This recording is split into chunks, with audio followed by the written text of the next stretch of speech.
queridos irmãos, sejam muito bem-vindos. Mais uma tarde do nosso programa Reflexões à Luz do Espiritismo, procurando trazer temas que acrescentem informações positivas de saúde, de esperança, de multiplicação da nossa fé. Nós trazemos hoje um amigo muito especial, muito querido, que é o Fernando Fratani, um grande especialista e que utiliza as plantinhas, as nossas plantas, em benefício de todos nós, para a nossa cura e equilíbrio. Eu vou pedir ao Fernando que ele mesmo faça a apresentação das suas credenciais, da sua experiência e comece a desenvolver essa nossa conversa. Fernando, seja muito bem-vindo. Obrigado, Paulo, pelo convite. Obrigado ao MAP, essa família MAP, que a gente tanto tempo já convive. Meu nome é Fernando Fratani, eu trabalho com plantas uns 30 anos, Então eu posso afirmar assim que as plantas fazem parte da minha vida, No meu dia a dia, a gente dá os cursos de plantas, ensina os alunos a utilizar essas plantas de forma segura, Dando segurança às pessoas. Na verdade, o que a gente faz é resgatar esse conhecimento. Como nós somos reencarnacionistas, então quando alguém disser assim, não, eu estou aprendendo pela primeira vez, não é pela primeira vez. A gente está relembrando, Então meu papel, eu sempre digo para o aluno assim, é relembrar.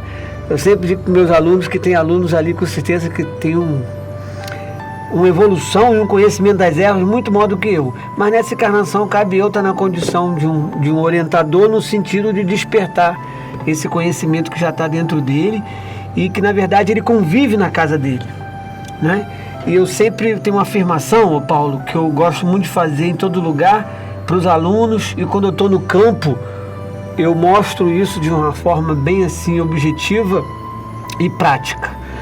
O que as pessoas precisam nasce próximo a elas. Que interessante. Isso eu não tenho dúvida, até porque existe uma coisa chamada misericórdia divina, E se a gente for ver, os nossos pais, avós, bisavós, o recurso que eles tinham é o quê? Era a natureza, era o que estava em volta deles.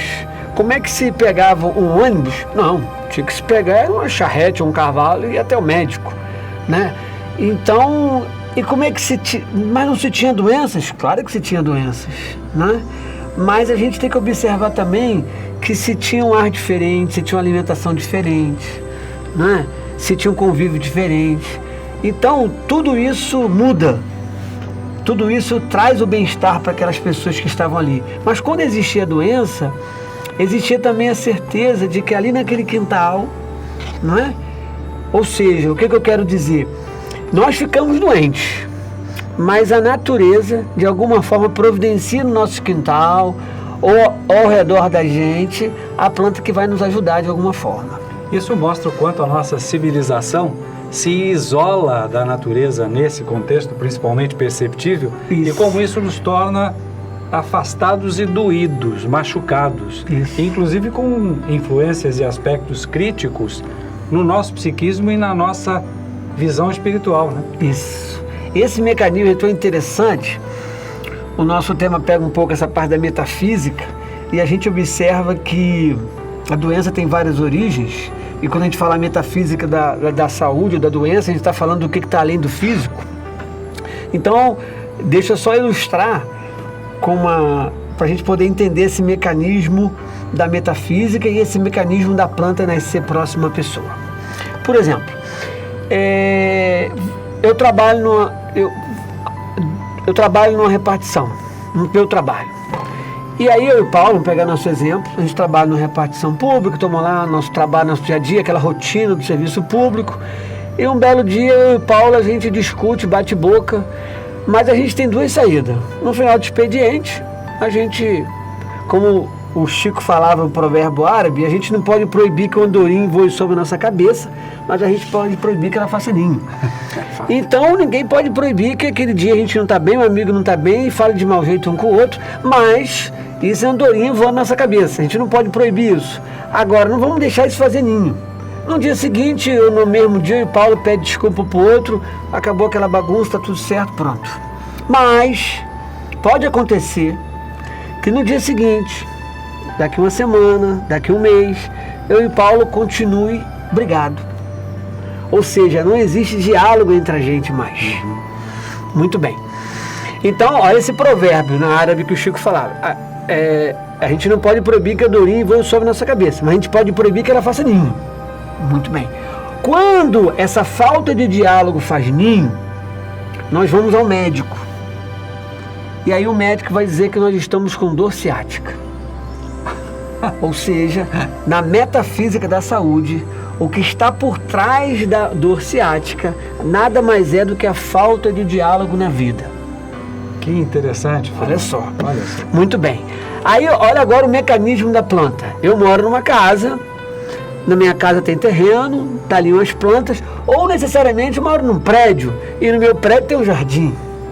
Muito bem. O que vai acontecer? Eu entro e saio da minha casa, né? E quando nós tivemos o problema da falta de diálogo, eu já entrava e também saía da minha casa.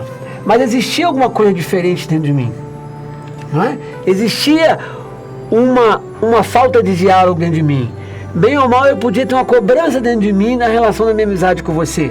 Ou a minha energia já demonstrava essa falta de diálogo em mim. Muito bem. Nós sabemos da lei da ação e reação. Então, o que eu digo sempre?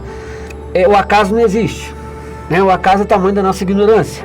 Então, vamos parar e pensar. A planta é o efeito. Quando uma planta nasce numa casa, aquilo é um efeito, aquilo não é causa, né? Inclusive eu fiz questão de 10 ou 15 minutos nesse canal do YouTube que eu criei, eu fiz questão de falar só sobre essa questão das plantas nascer perto da pessoa, para ela poder ver isso na vida dela na prática. Prestar atenção nisso. Prestar atenção nisso. Por quê? Porque eu entro e saio da minha casa com falta de diálogo. Olha só. O que vai acontecer? As sementes estão no meu quintal. As sementes estão ali na minha terra, né? Só que tem um detalhe. Eu sempre brinco assim, ela tem que ser provocada. Ou seja, para que ela vai germinar? Quando a gente nasce, tem um sentido na nossa vida. Tudo tem que ter um sentido. Tudo tem que o porquê de estar nascendo. Não é isso? Nós somos efeito. Esse corpo que está aqui é o efeito de uma causa. Muito bem. Então a planta, o que acontece? Ela está ali, ó. Ela pode simplesmente ficar anos e anos ali como semente no nosso terreno. Só que tem um detalhe. A nossa falta de diálogo, olha, a nossa falta de diálogo vai ser sentida por essa semente. E ela vai encontrar um motivo para germinar, que é a nossa falta de diálogo. Então o meu emocional aciona a semente da planta germinar. Ou seja, agora eu tenho um motivo para nascer, agora eu tenho um motivo para existir. E aí ela se desintegra na qualidade de semente, né? Para se integrar a esse universo e me ajudar. E aí o que acontece? A gente observa que o acaso não existe. E antes, olha só aí, antes da falta de diálogo enraizar no meu corpo e o médico chamar de dor ciática, a planta já enraizou no meu quintal. E quando eu tenho dor ciática, ela já está no meu quintal lá, nascida, crescendo. E aí é aquela história que eu sempre boto nas chamadas no meu curso de campo. Nós temos que reaprender a ver com os olhos do coração e a sabedoria de nossa alma. Por quê? Porque o acaso não existe? Não existe. Nasceu uma planta? Nasceu. O que faz uma planta nascer? Bem, pode ser a energia da minha casa, que faz ela nascer ali para poder refazer a energia da minha casa. Algum animal na nossa casa pode estar doente. Isso é uma outra história, até um outro programa se você quiser, que eu sempre digo que o animal, ele tem a doença, mas ele não é o doente. O doente sempre é o ser humano, o animal só faz a leitura do que está em volta. Então esse animal pode estar doente, nossa função, e as plantas vão nascer para cuidar desse animal. Essa planta pode estar na minha casa para corrigir às vezes a acidez de um solo, ou ela pode estar na minha casa pela minha desarmonia. Que interessante. Né? Você tem tido as experimentações disso? Ei, que comprovam? Essa que é a parte meu boa. Meu amigo, há 30 anos, quando eu comecei a cuidar, me envolver com as ervas, eu tinha essa certeza de mim. Tanto que eu tinha opção, Paulo. Ou eu ia entrar numa mata, ou eu ia para uma aldeia. Eu sabia que eu tinha que estudar ervas. Mas dentro de mim, eu fiz uma pergunta assim, há 30 anos atrás. Afinal de contas, eu quero trabalhar com plantas para quê? Eu tenho que conhecer isso para quê? Não, eu tenho que conhecer isso para ajudar as pessoas. Tudo bem, é para ajudar? É. Então eu tenho que estudar as plantas que nascem na casa das pessoas. Então eu não vou entrar numa mata que não vai nascer essas árvores na casa das pessoas, não vou para uma aldeia estudar, eu vou estudar os matos, eu vou estudar dormideira, trançagem, macaé, erva grossa, aquilo que nasce na casa dos outros, ele capina, joga fora ou diz que é mato. E aí eu vou mostrar para ele que é remédio. Dessa ligação, que maravilha. Isso. Por quê? Porque eu era chamado para dar palestra, em creche, em asilo, não sei o quê. Aí eu falei, bem, eu chegava mais cedo, né, nessas creches, nessas escolas, hospitais, eu chego mais cedo, cato todas as ervas que estão nascendo naquele quintal, próximo àquela comunidade, boto tudo em cima de uma mesa. O senhor trouxe essas ervas todas? Não, não trouxe não, eu catei tudo aí no mato, aí onde vocês moram, aqui no posto de saúde, eu catei tudo aqui no terreno do posto. Aí eu começo a mostrar a eles o que é cada um, o que é cada uma daquela. E o que é mais importante? A gente mostra, esse posto aqui é o quê? Ah, esse posto trabalha com diabetes, esse posto trabalha com pressão alta. Então tá bom, tá aqui as ervas de diabetes e pressão alta. Não é o que vocês precisam? Aqui é as plantas de diabetes e pressão alta aqui, ó. Que tá aqui no posto. Que nasceu. Ninguém plantou. Nasceu sozinho. E por que nasceu? Porque vocês precisam. Vocês todo dia não estão aqui? Então, é o interior de vocês, é o emocional de vocês que aciona essa semente a germinar. Agora tem um detalhe, né?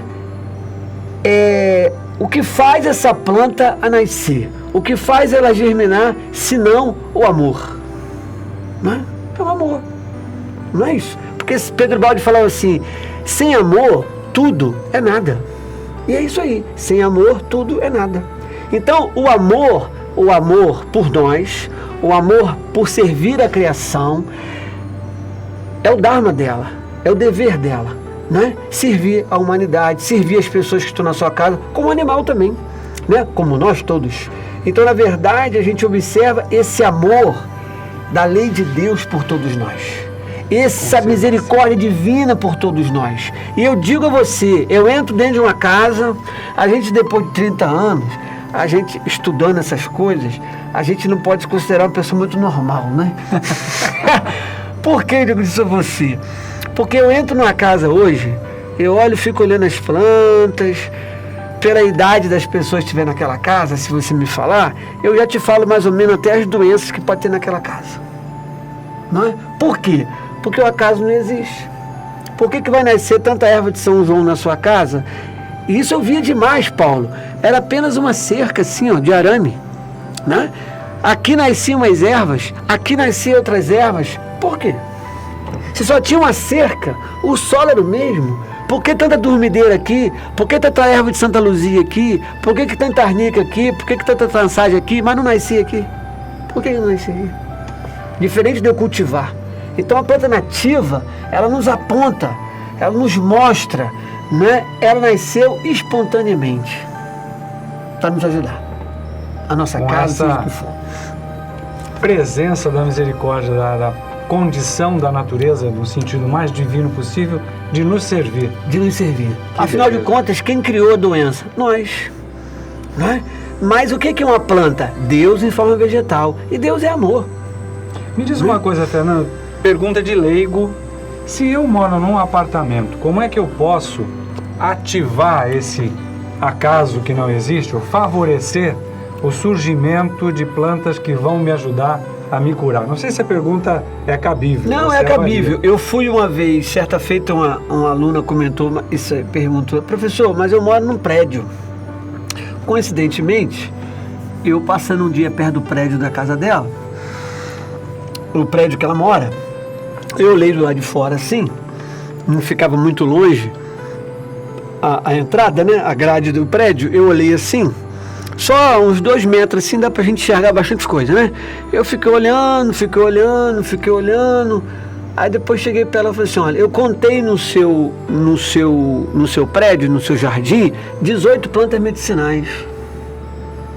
Entendeu? Eu não sei se você chama de mato, ou o cara plantou lá para decorar, que pode ser remédio também, né? O jardineiro, ele tem um inconsciente coletivo, né? Eu fico observando muito isso, né? Os jardineiros, as pessoas que fazem aqueles jardins ali, ou o arquiteto que projetou, seja o que for, ele não precisa conhecer as ervas objetivamente, sabe? É até bom isso não acontecer às vezes, porque às vezes o conhecimento demais atrapalha, né? Ele deixa a intuição vir, a coisa fluir. E você fica impressionado, porque tem muitas plantas ornamentais que são remédios. E nós não sabemos. E o acaso não existe. Por que ele foi colocado naquele prédio? Ó, só para você ter uma ideia, Pitágoras é um outro assunto muito bom também. Pitágoras trouxe para a gente a numerologia. Há 600 anos de Jesus, Pitágoras dizia que a doença era o frio que nós íamos sentir na encarnação e que a gente usasse as plantas como cobertores. Olha a sabedoria desse homem. E Pitágoras dizia que o número não era algarismo, o número era energia. Então observa só, se você tem um prédio, aquele número que está naquele prédio, ele simplesmente já traz uma energia para aquele prédio.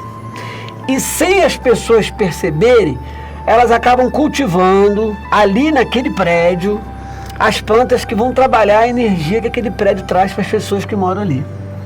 É uma coisa impressionante. Agora me diz uma coisa assim, eu tenho visto, por curiosidade, alguns aplicativos em celular que identificam as plantas. Você já viu se eles cobririam essas plantas medicinais? 70% também? De assertividade. Poderia ser interessante ter 70% de assertividade. O bom é você identificou a planta, botou ali, identificou, ótimo. Já vai vir com o nome científico, muito deles. Pega aquele nome científico, bota no Google, bota em imagens e vê se confere a imagem que está lá com a imagem da planta que você tem em casa. Para poder bater se o aplicativo está certo. Tem que confirmar, porque às vezes a própria foto do aplicativo ele bota às vezes planta aproximada.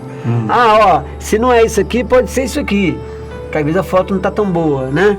Isso é uma possibilidade. Até quando você escreve mesmo no Google, você pode ver que naquela linha do Google tem uma maquininha fotográfica. Não sei se você já reparou no celular. Nunca tinha visto. Tem o Google, você vai fazer uma consulta, tem uma maquininha fotográfica assim, ó.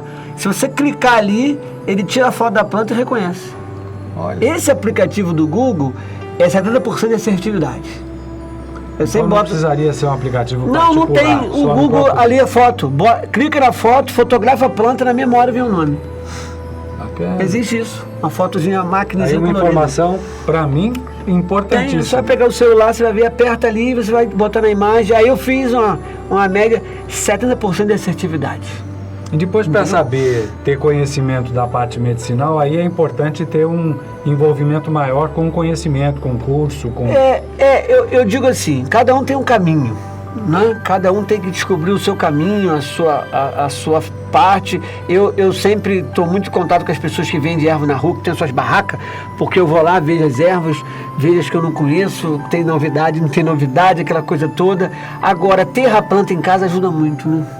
Porque as pessoas... Eu, quando comecei a estudar ervas, como a maioria das pessoas hoje que pode estar nos ouvindo, eu olhava para as plantas e falava assim, meu Deus, como é que eu vou guardar isso? É tudo verde. Pois é o que eu penso, é tudo verde, mas 30 anos depois, eu sou igual aquela mãe que tem gêmeos, todo mundo fala que é igual, mas eu sei a diferença, né?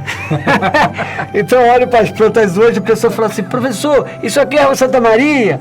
Eu falei, pode ser, é parecida, mas não é não. Não é não. Quer dizer, tem essa coisa aí, né? Então esses aplicativos, essa coisa do Google ajuda um pouco, mas eu acho que a gente tem que usar a planta com segurança, né? E as pessoas mais antigas, né? Eu fui muito atrás dessas pessoas, né? As pessoas mais idosas, mais antigas, na roça. Eu fui resgatando um pouco também esse conhecimento, um pouco com quem tinha nos dado com isso, né? Que deixou esse legado. São pessoas também que conhecem bastante nesse sentido.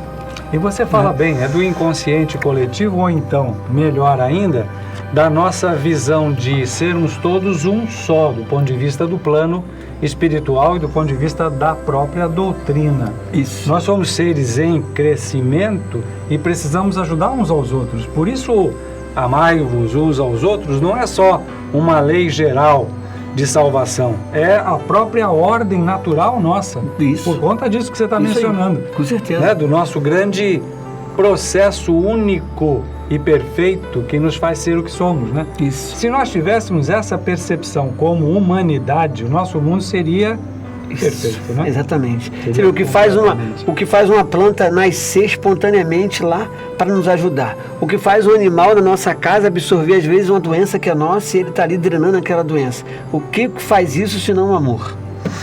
E esse amor, traduzido à luz do Espiritismo, é facilmente identificável. Chega a nós pelas mãos do nosso Mestre, pelas mãos de nossa Mãe Maria, pelas mãos dos nossos mentores, dos nossos guias, dos espíritos que nos ajudam a estar de pé e saudáveis. Isso. Né? Isso é eu sempre digo que para os alunos assim, você pode não ter a planta às vezes que você quer, né?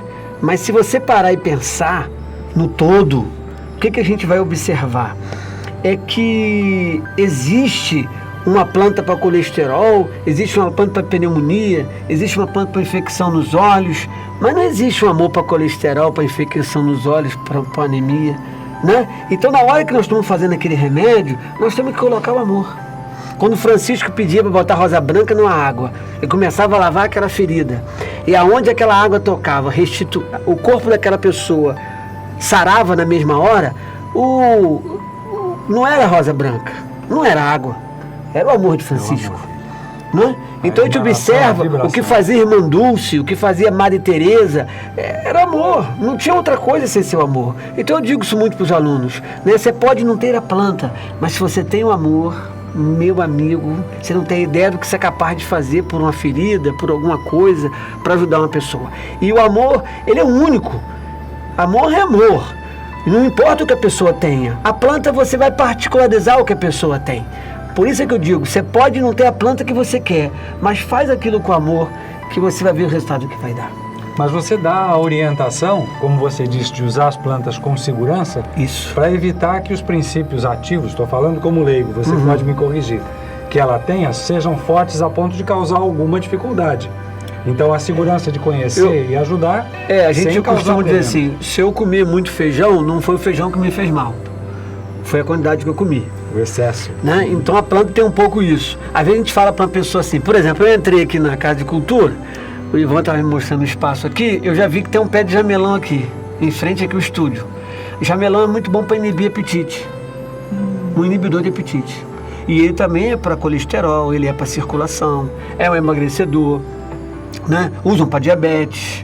Aí você observa assim, aí a pessoa fala assim, bem, se ele emagrece, eu tenho que perder 30 quilos, então o Fernando mandou botar 3 folhas, eu vou botar 30 folhas.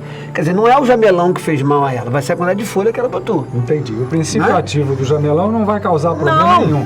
Não tem problema, exatamente. É porque a gente tem que começar a trabalhar assim, Paulo. As plantas, elas serviam muito como alimento. Então, hoje nós temos aí o que eles chamam, eu sempre chamei de ervas comestíveis, mas hoje eles chamam de punks, plantas alimentícias não convencionais, né? Tá tudo em moda aí hoje. Mas você observa o quê? Que é esse resgate de usar a planta como alimento. A cana do brejo, ela é muito boa para infecção urinária, mas aquela folha mais nova da cana do brejo, abertinha, novinha, um verde mais clarinho, você come ela em salada, é uma delícia, não precisa nem botar limão na comida. Olha... Você enrola ela como você bota um tabule na alface e come, você bota um tabule na folha de cana do brejo, enrola e come, não precisa nem botar limão no tabule. Então, quer dizer, a gente foi se afastando um pouco da natureza e foi tendo a planta muito como medicamento. E medicamento, a gente tem uma cultura que diz, medicamento você usa quando você está doente. Não foi dito por Hipócrates que a alimentação seja o remédio, o remédio seja a alimentação? Não foi mais ou menos isso? Foi mais ou menos isso. Você vê que eu sou um leigo meio... Não, mas é isso mesmo. Fazer do seu alimento o seu remédio, o seu alimento. Por quê? Porque, na verdade, assim, olha o saião. Saião é um medicamento famoso, todo mundo conhece, mas o saião também é um alimento. Você pica ele e come com comida. Como se fosse uma salada. Aí você vê, como se fosse uma salada, a gente bota sal. Você vê hortelã. Hortelã todo mundo bota no tabule, ótimo. Tá bom, mas hortelã é para diabetes. Então, hortelã é alimento ou medicamento? Esse é um resgate fantástico. E o saião é alimento ou medicamento? Perfeito. Entende? Tem que passar por aí a coisa. Por quê? Porque imagine só, você usar isso tudo como alimento, vamos parar e vamos pensar. Olha a sua imunidade. A variedade de princípios ativos aí. Não é isso? Então, quer dizer, se aquela pessoa tem uma tendência, por exemplo, né, a pressão alta, um exemplo, por que ela não come oriri, a parietária, que é diurética, que é maravilhosa, ela botar na alimentação dela? Eu vou querer que você me diga qual é, porque eu preciso dela. Mas por que eu vou só tomá-la quando estiver doente? Se ela é uma planta usada para alimentação. Prevenir. Exatamente. Por exemplo, a casca de beterraba de machiste, maravilhosa para hepatite. Não é agora... E de machiste também. Isso. Agora eu te pergunto, eu vou comer beterraba e machiste quando tiver com hepatite? Não. Aliás, eu gosto muito dos dois. Por que eu como saião e cana do brejo só quando estou com doença? Por falta de conhecimento. Então por quê? É porque o que eles fizeram? Isso é questão, gente, isso é questão convencional, né? Se convencionou que isso aqui é remédio, é alimento, e se convencionou que isso aqui é medicamento. Será que não entra aí um aspecto de capacidade de comercializar com mais facilidade, produzir em volumes? Não, eu acho que tem aí também uma questão interessante, que é o seguinte. Por exemplo, por que não o agosto está se divulgando muito Ora Pronobis, né? Mas por que não tem tanto, assim, propaganda em termos disso? Sabe por quê? Porque você pega um galinho de Ora Pronobis desse tamanho, daqui a 6 meses você tem uma plantação imensa de Ora Pronobis. Você nunca mais vai comprar. Não precisa... Você nunca mais vai comprar. Beldroega é uma planta que nasce em qualquer lugar. Para mim, eu considero uma das plantas mais completas que tem em termos de nutrientes e alimento. Beldroega. Chama na rua de Berdroega, enfim, mas é nativa, espontânea, nasce na rua. Se a gente andar aqui para lavar o pau-ferro, vai aparecer um monte. Mas não se divulga por quê? Porque se eu divulgar, como é que eu vou divulgar uma coisa que vai nascer na casa de qualquer pessoa, vai continuar nascendo na casa de qualquer pessoa e eu não vou ganhar nada? O interesse comercial, ao contrário, impede que você use o conhecimento antigo. Infelizmente. Meu Deus, como é importante, então, divulgar e conhecer. E aí você vê que tem um movimento natural, sabe, Paulo? Existe uma coisa assim espontânea da pessoa. Na medida que a gente começa a buscar Deus mais conscientemente, nós vamos buscando Deus também em todas as criaturas. E a planta passa por um processo desse. Olha quantas pessoas adotaram um animal na pandemia. Não é? E vê se isso já não é uma necessidade de Deus, que indiretamente ela vai matando essa saudade de uma outra forma. Perfeito. Trazendo esse Deus em forma de animal para junto dela, né? Como também trazendo essa natureza mais próxima a ela. Então por que cresce o número de terapias alternativas, integrativas, o nome que queiram que dá, o interesse das pessoas em buscar essas formas naturais de viver, né? Porque cresce a preocupação com a alimentação. Por quê? Porque as pessoas vão fazendo um movimento realmente interno. Porque o movimento para fora, nós já chegamos à conclusão que Deus não está fora de nós. O movimento tem que ser o contrário. O filho pródigo, a parábola do filho pródigo que nos mostra que chegou uma hora que ele sentiu saudade de Deus. Mas ele percebeu que ele não conseguiu matar a saudade de Deus para fora. Ele começou a procurar Deus dentro dele. E quando ele encontra esse pai dentro dele, uma grande festa, né? Então eu acho que esse caminho da nossa humanidade, é esse caminho da saúde que as pessoas estão buscando, né? Esse caminho de encontrar Deus de uma forma diferente com o que ele vinha procurando até agora, fora dele. E na verdade está dentro dele, né? E ele vai encontrar muito mais perto dele. Para que eu vou, olha só, para que minha avó, bisavó ia tão longe para encontrar Deus? Se Deus estava dentro da casa dela, no quintal dela, naquela água que ela tomava, naquele rio que ela tomava banho, né? Ela começa a fazer, a gente começa a fazer esse movimento da nossa avó, que pra gente era uma analfabeta, uma atrasada, né? E a gente começa a observar que o amor era a saída, o amor era a solução, o amor estava ali presente. Então eu acho que a gente está buscando mais conscientemente esse retorno, de uma forma natural, espontânea. Por isso é que eu não acredito muito em propaganda vindo de fora, sabe? Eu acho que enquanto saúde e educação der lucro, a gente não pode esperar isso do humano, né? Então, o que acontece? Mas aí tem aquele movimento interno, né? Como disse Pedro Baldi, nada é melhor do que uma ideia cujo tempo tenha chegado, né? Então essa ideia de buscar Deus dentro de si, essa ideia, né, tá chegando para as pessoas, né? E nada é mais forte do que isso. Ninguém consegue controlar isso. Evolução da humanidade nessa contínua migração para um terceiro milênio, Isso. que vai se completar com uma mudança para um mundo Isso. de regeneração. Isso. Né? E que Essa não é a vai nossa acontecer por esperança. decreto. Não vai acontecer por decreto, não é? Concordo. Não é? E não vai. E a gente começa a não esperar nada. Não adianta você esperar do governo federal, estadual, municipal. Não adianta esperar nada do homem, sabe? De fora de nós. Nós temos que contar com o homem que está dentro de nós. Esse aí é que a gente tem que cuidar. E esse tem conhecimento da inter-relação íntima com Isso. Deus, com as plantas, com Isso, tudo. isso. E a doença, às vezes, vai ser isso. A doença vai ser, às vezes, aquela intimação, a gente define assim, né? A doença é a intimação que uma alma recebe, né? Uma doença é uma intimação que a alma manda para o corpo físico, né? A alma manda para o corpo físico a intimação para ele poder se apresentar diante do altar da sua consciência. E agora? O que é que nós vamos fazer? Né? Como é que vai de ser? excessos, vamos Não voltar é? à normalidade. Esse não foi o combinado. O combinado foi isso aqui. Porque uma coisa é o que a gente quer, outra coisa é o que a gente veio fazer. Não é? Isso é que é a grande questão. A gente está atrás de uma coisa que nos traga um certo alívio, um certo conforto, uma certa justiça para a nossa existência. Mas a lei de Deus não está de olho nisso. A existência verdadeira é bem maior. Né? A lei de Deus está de olho na nossa essência. Né? Então a lei de Deus de tudo vai fazer. Ou seja, se eu só busco esse Pai, se eu só busco esse sagrado, quando eu tenho a dor, não tem problema. A lei de Deus vai providenciar bastante dor para me buscar esse sagrado. Gostei dessa definição. Não tem jeito. Você pode repetir? Isso ficou muito bom para os nossos ouvintes poderem Não, se a única forma de eu buscar o sagrado é a dor, então a lei de Deus vai acionar sempre essa dor, enquanto eu não buscar esse sagrado. Para sempre eu estar buscando esse sagrado. Sagrado que cura, na metafísica das plantas, na metafísica de Deus, são as nossas plantas à nossa disposição. Com certeza. Perfeita ligação, fecha o ciclo. E a gente observa assim, esse acionar da natureza, da lei de Deus, isso é que a gente tem que prestar muita atenção, porque a lei, Paulo, eu sempre digo assim, Pedro Baldi tem um livro chamado A Lei de Deus, eu considero esse livro assim perfeito, né? E para falar da lei de Deus, né? Lei de causa e efeito, é porque uma coisa é a gente falar da lei, a outra coisa é vivenciar essa lei.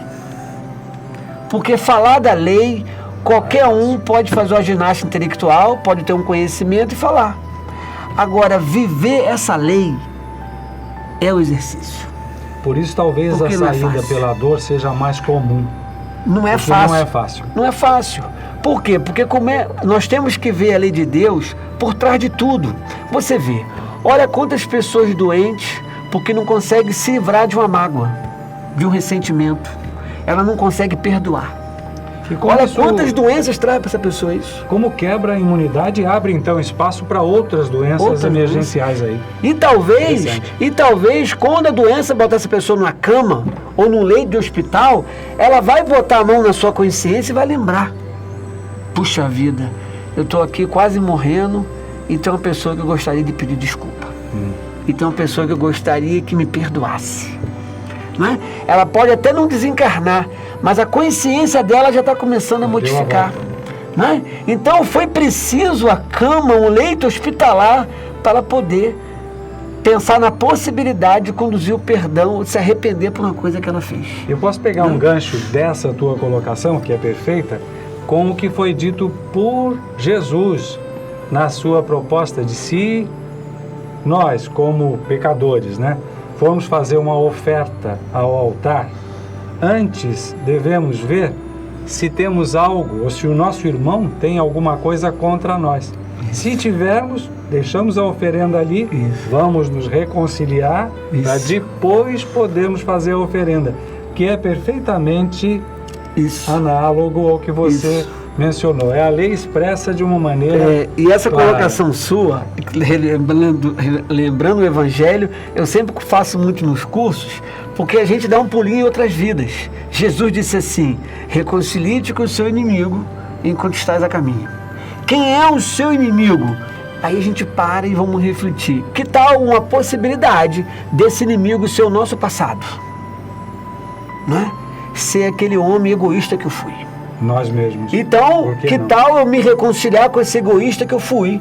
Que tal me reconciliar com esse homem preconceituoso que eu fui? Enquanto estou a caminho, enquanto eu estou encarnado. Porque desencarnou eu só me esclareço. Evoluir só na carne mesmo. Né? E desencarnado a gente pode se esclarecer. Agora a evolução é aqui. A expiação não tem outro jeito. Não tem outro jeito. Então a gente observa que muitas vezes esse preconceito em outras encarnações me traz doença nessa vida. E entender a lei de causa e efeito é uma coisa profunda e difícil. Porque observa só, por que uma pessoa usou do preconceito contra mim? O acaso não existe. Aí que eu digo a você da dificuldade de entrar na lei de Deus. É muito difícil. É muito difícil entender o mecanismo da lei de Deus. E aceitar. Entender. O compreender. O entendimento vem uma coisa maior que a compreensão, né? Quem compreende, compreendeu. Entender é uma ginástica, né? Que a gente está conversando aqui, intelectual. Agora, a grande questão é eu entender que é uma lei de causa e efeito. Ou seja, por que algumas pessoas é tão visada no preconceito e outras não? O acaso não existe. Se o acaso não existe, a gente para e reflete assim. E é uma coisa profunda. Certa feita uma pessoa chegou para outra e falou assim: Fernando, aquela pessoa não sabe ler. O ônibus passou ali. Fernando, aquela pessoa, o ônibus passou e ela não lê o ônibus, não sei o quê, aquela pessoa não tem instrução nenhuma, eu fiquei e tal. Eu falei assim para ele, mas meu amigo, peraí, mas você vai medir a ela por isso? Você vai medir ela por isso? Agora, por outro lado, aquela pessoa também que está passando por aquela dificuldade, aquilo não é à toa. Existe uma lei por trás disso, que organiza tudo. Que está tudo ali muito bem, tudo muito bem organizado. E se a gente parar e pensar, na hora da doença não é diferente. A coisa vai ter que ser muito bem organizada pela lei de Deus para que a gente possa estar colhendo de alguma forma. E às vezes a gente vai colher por uma atitude preconceituosa do outro em relação a gente. Mas também às vezes a gente pode estar reconciliando com o nosso passado através da doença. E aí a gente para e pensa assim: essa doença, por exemplo, vamos pegar a tuberculose. Quem é o tuberculoso de hoje? Ele foi o egoísta de outras vidas. Então aquela pessoa que foi egoísta em outra vida, ela hoje pode ter como reação da lei a tuberculose. Não é? Então separa e vamos refletir. Quem é aquela pessoa? Observa só. É uma coisa tão simples, né? A lei age de forma tão tranquila, né? Então, quer dizer que aquela pessoa que hoje é tuberculosa, em outra encarnação ela foi egoísta. Em outra encarnação ela se isolou. É o egoísmo. Nessa encarnação, de novo, a lei do homem manda ela se isolar, mas não porque ela quer. Agora é pela doença. Para ela sentir a dificuldade. E aí vamos tratar com ervas? Vamos. Vamos tomar uma medicação da terra? Vamos. Agora tem que entender uma coisa. Jesus disse: vá e não peque mais. Tem um outro que ele disse: vá, vá, a sua fé te salvou, vá, a sua fé te curou. Tem uma parábola de Jesus, a história dos 10 leprosos, que fecha muito bem esse raciocínio nosso da metafísica, dos rancenianos. Eram 10 leprosos. Mas só um voltou para agradecer Jesus. E aí Jesus pergunta: mas cadê os outros 10? Cadê os outros 9? Ah, mestre, foram estar com seus familiares. Só eu voltei. Aí Jesus disse para ele assim: vá, a sua fé te salvou. Vá e não peque mais. Essa parábola é de uma riqueza de metafísica, que eu fico ali dando uma palestra ou dando uma aula só sobre essa parábola, para explicar a metafísica. Primeiro ponto importante: Jesus não precisava que ninguém agradecesse a ele. Sim. Certo? Mas quando ele olhou para os 10 leprosos, ele viu a substância, ou seja, ele viu o fato gerador da hanseníase, que era a ingratidão de outras vidas, porque a pele tem muito a ver com o relacionamento, e a falta de gratidão é tudo a ver com o relacionamento. E aí Jesus falou assim: bem, O que Jesus pensou? Eu não preciso que ninguém me agradeça, mas esses homens precisam exercer a gratidão. E aí oportunizou eles, não é isso? Mas só um voltou para agradecer. Aí preste bem atenção que Jesus pergunta, cadê os outros 9? Ah, mestre, foram estar com seus familiares. O que é familiares? Não é família biológica. Familiares é o quê? É aquilo que fizeram eles pecar. Que Humberto Holder disse muito bem, que pecar é errar o alvo. Então eles voltaram para os seus vícios, voltaram para a sua vida, aquilo que era familiar. Livres. Não é? Então os mestres voltaram para a vida mundana de sempre que eles tinham antes da doença. Aí Jesus diz para aquele cara ali, a sua fé te salvou. Observa só. Jesus dizia fé. O que é fé? Fé vem de fides. É fidelidade, sintonia, harmonia. E nós falamos que pecar é errar o alvo. Então Jesus diz para ele assim, ó, a sua fé, a sua sintonia, a sua harmonia com a lei de Deus te salvou. Vá e não peca mais. Vá e não erra o alvo de novo. Os outros 9, eles foram curados, não foram salvos. Jesus só conseguiu tirar o mal, a maldade que era a causa da ingratidão, só um conseguiu tirar. Então, beleza. Diante da doença, essa é a grande pergunta que nós temos que fazer. Eu quero ficar bom da dor ciática, eu quero ser salvo ou eu quero ser curado? Que quando eu vou ser curado da dor ciática, eu vou no médico, eu tomo chá, eu passo arnica, faço acupuntura, eu vou ser curado da dor ciática. Muito bem, daqui um mês eu vou atravessar a rua, travou meu nervo ciático. Agora, quando eu vou estar salvo da dor ciática? Quando eu for lá me reconciliar com Paulo, e aí eu estarei salvo da dor ciática. Esse conhecimento salva, essa vontade de acertar a causa e não simplesmente contornar o efeito. Isso, eu sempre digo, olha, trocar telha dá trabalho. É melhor a gente ficar pintando ali o gesso, retoca. Faz um remendo. Pronto, é um remedinho que a gente toma. Porque, mas lá, dá muito trabalho, subir no telhado, trocar telha, não sei o que, tirar o... dá muito trabalho. Mas se você pensar na extensão do tempo ao longo das várias vidas, isso, vale a pena trocar a telha. Mas se eu não trocar nessa vida, a gente tem eternidade para trocar. Né? Essa é a grande verdade. Então a gente usa as plantas, vamos usar, mas eu sempre digo ao aluno, vamos tomar um chá? Vamos. Mas você quer se curar ou quer se salvar? É o que é que está te causando isso? Porque a planta, como é que a planta vai sair de onde ela está e vai lá te pedir desculpa? Ela não, sozinha não vai. Agora, esse Deus presente na planta pode estimular esse Deus presente em Fernando, esse meu divino, né? Esse ego superior, a ir lá pedir perdão. Desde que você saiba a conexão dessa realidade de causa e efeito num contexto da lei universal. E é esse o trabalho que você faz muito bem, divulgando a busca de cura pelas plantas e as suas explicações. Porque você sabe, quando o discípulo está pronto, o mestre aparece. Verdade. Ou seja, quando a pessoa está pronta, a verdade do que ela tem aparece para ela. Mas ela tem que se desarmar, não é?